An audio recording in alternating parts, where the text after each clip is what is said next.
আচ্ছা, আগের ভিডিওতে আমরা গায়েব করে দিছি, তাই না ভাই? এই যে হ্যাঁ, তা আমরা কি করছি? আমরা এই যেখানে যাই এটা ক্লিক করি। ফরম আসতেছে, আমরা এডিটে ক্লিক দিলেই এড করা ফরম গায়েব। মানে এড করলে এড করো, কিন্তু যখন এডিটে ক্লিক দিছো তখন এড এর ফরম গায়েব। তাহলে এখন দেখেন, এডিটের কাছে যাই, এডিটেরও ইনস্ট্যান্স আছে, আপডেটেরও ইনস্ট্যান্স আছে।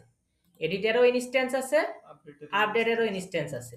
তাইলে এখানে কি আর এটা প্রযোজ্য হবে যে ফরম ইনস্ট্যান্স আইডি দুইজনেরই যেহেতু আছে, নট দিলে দুইজনই গায়েব, আর হচ্ছে নট না দিলে দুইজনেরই থাকবে। এখন আমি তো চাচ্ছি যে এডিটে ক্লিক দিলে আপডেট আসবে, এডিট থাকবে না।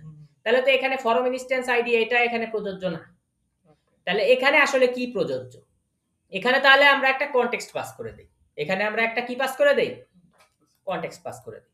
সেই কনটেক্সটটা হবে আপনার একদম নিজের ইচ্ছা মতো, একদম নিজের ইচ্ছা মতো একটা কনটেক্সট নেবেন।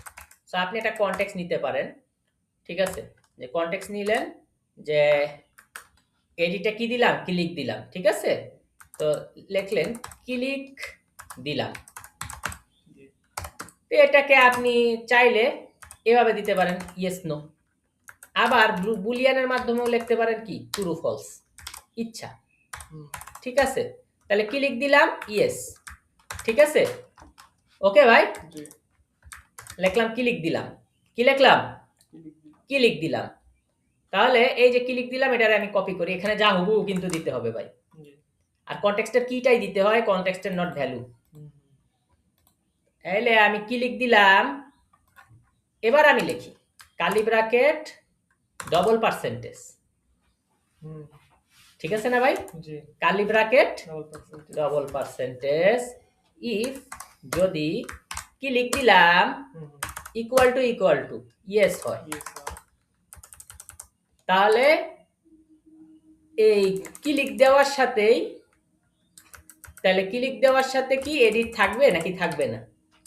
ক্লিক দেওয়ার সাথে এডিট থাকা উচিত না, ঠিক আছে? তাহলে দিলাম এন্ড ইফ। এবার এখানে এসে আমি রিফ্রেশ করি, দেখেন গায়েব হয়ে গেল। তার মানে ক্লিক না দিলে গায়েব হয়ে গেল, ক্লিক না দিলে গায়েব হয়ে গেল।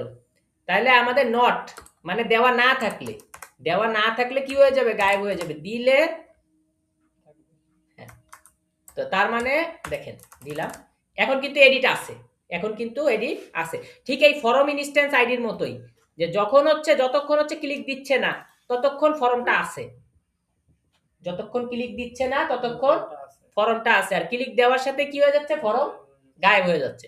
ঠিক সেরকম আমি বলতেছি, যতক্ষণ ক্লিক দিচ্ছে না এডিটে ততক্ষণ এডিট আছে, আর এডিটে ক্লিক দিবে এডিট গায়েব, এডিটে ক্লিক দিবে এডিট গায়েব, এডিটে ক্লিক দিবে। আমরা কি বুঝতে পারছি? আমরা এখানে আসি, এখন দেখেন এখানে আমি রিফ্রেশ করলাম, এডিটে ক্লিক দিল, এডিটও গায়েব, ওটা তো গায়েব সিস্টেম, আগেই গায়েব হয়ে। আবার দেই, দেখেন ইন্টার, এডিটে ক্লিক দিলাম এডিট গায়েব, এডিটে ক্লিক দিলাম এডিট গায়েব, ঠিক আছে? এখন আপনি যদি ভাবেন যে ভাই এই ক্লিক দিলাম, আমি ইয়েস নো দিব না, আমি বুলিয়ানে ট্রু ফলস দিব, ঠিক আছে? এখন আমি ক্লিক দিলাম, বাংলায় লিখলাম কেন? যাতে আপনারা সত্যি সত্যি বুঝতে পারেন এটা একটা ভ্যারিয়েবল, যাতে মুখস্থ না করেন, যাতে কনটেক্সটটা ভাই নিজের মতো করে দেন। হ্যাঁ, আপনি যদি লেখেন ক্লিক দিছি, ঠিক আছে, দিতে পারেন। তাহলে এখন যে ব্যাপারটা হলো, যে যতক্ষণ আমি এখন ক্লিক দিলাম, আমি আমি এখানে টুরু লিখছি, তাহলে টুরু যেহেতু আমার বুলিয়ান, আমি টুরু লিখলাম, দেখি তো এখন কাজ করে কিনা। রিফ্রেশ মারি, হ্যাঁ কি করছি ভাই? ছোট হাতের লিখছি, এখানে বড় হাতের লিখতে হবে নাকি? আচ্ছা, বড় হাতের লিখলাম, রিলোড মারলাম, আসলেই তো গায়েব হয়েছে। দেই, হ্যাঁ, তাহলে বড় হাতের, ওইখানে বড় হাতের লিখছি, এখানেও বড় হাতের লিখতে হবে, হুবহু পাইথনের মতো করেই লিখতে হবে। তাহলে ইফ নট ক্লিক দিলাম, যদি ক্লিক না দিয়ে থাকে তাহলে এডিট বাটনটা আসবে, নট ক্লিক দিলাম। আর ট্রু ফলস করলে যে বিষয়টা হয়, ট্রু ফলস করলে আপনি এটা না লিখলেও আসলে বাই ডিফল্ট ধরে নেয় ট্রু। তাহলে ইফ নট ক্লিক দিলাম তাহলে হবে ট্রু, ঠিক আছে? ঠিক আছে, আর যখনই আমি নট ক্লিক দিলাম মানে ক্লিক দেই নাই তাহলে এডিট আসবে। তার মানে যখন আমি ক্লিক দিছি এডিটও গায়েব হয়ে গেল, ওটা তো আগের থেকে গায়েব হয়ে গেল। ঠিক আছে, তাহলে কিভাবে এখন আমরা শিখলাম কিভাবে এডিট বাটনকে কনটেক্সটের মাধ্যমে কি করা যায়, গায়েব করে দেওয়া যায়। ঠিক আছে,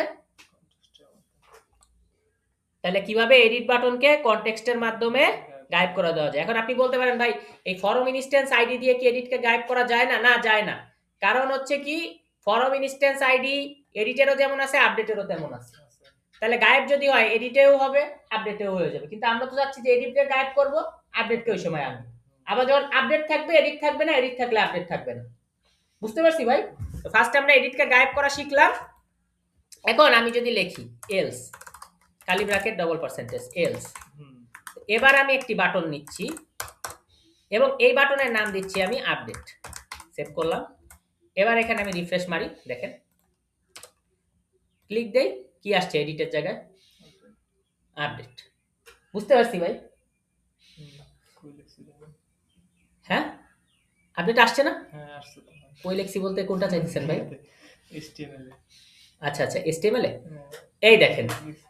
হ্যাঁ, তো এইখানে এই যে আমি এলস ট্যাগ নিয়ে আসছি, এলস ট্যাগ এনে আমি লিখছি আপডেট। হ্যাঁ হ্যাঁ, এডিটর ইয়াতে এসি যে আমরা যদি ক্লিক দিলাম শব্দটা না থাকে, হ্যাঁ, তাহলে মানে যতক্ষণ আমি ক্লিক করতেছি না ততক্ষণ এডিট থাকবে, নট যতক্ষণ করতেছি না, সরি, যখন আমি ক্লিক করব তখন এলসে চলে যাবে, আপডেটে আসবে। এবং এখানে দেখেন আমি এই যে আবার রিফ্রেশ রিলোড দেই, এডিটে ক্লিক দিলাম, এটা তো গায়েব হইছে, এখানে কি আসছে? আপডেট। এবং এটাকে আরেকটু পরিষ্কার করে বোঝার জন্য আমি একটা ক্লাস নিয়ে নেই, লিখলাম btn এডিট, যেহেতু লিখলাম ওয়ার্নিং। দেখেন এখানে আমি রিলোড মারি, ওকে, তাহলে এডিটে আমি ক্লিক দিলাম, এটাও গায়েব হবে, এডিটও গায়েব হবে, আসবে কি? আপডেট। এই যে আসছে আপডেট, দেখছেন? বুঝতে পারছি ভাই? ওকে, এন্ড আপডেটে যদি আমি একটা ক্লাস নেই btn info, দেখেন আপডেটেও একটা কালার হলো, এডিটেও একটা কালার হলো। তার মানে আমি এডিটে ক্লিক দিলে এটাও গায়েব হচ্ছে, এডিট গায়েব হয়ে আসতেছে কি? আপডেট। ওকে ভাই? আচ্ছা, তাহলে আমি এডিট গায়েব করে কিভাবে আপডেট আনলাম সেটা এই ভিডিওতে দেখালাম, পরের ভিডিওতে দেখা হচ্ছে।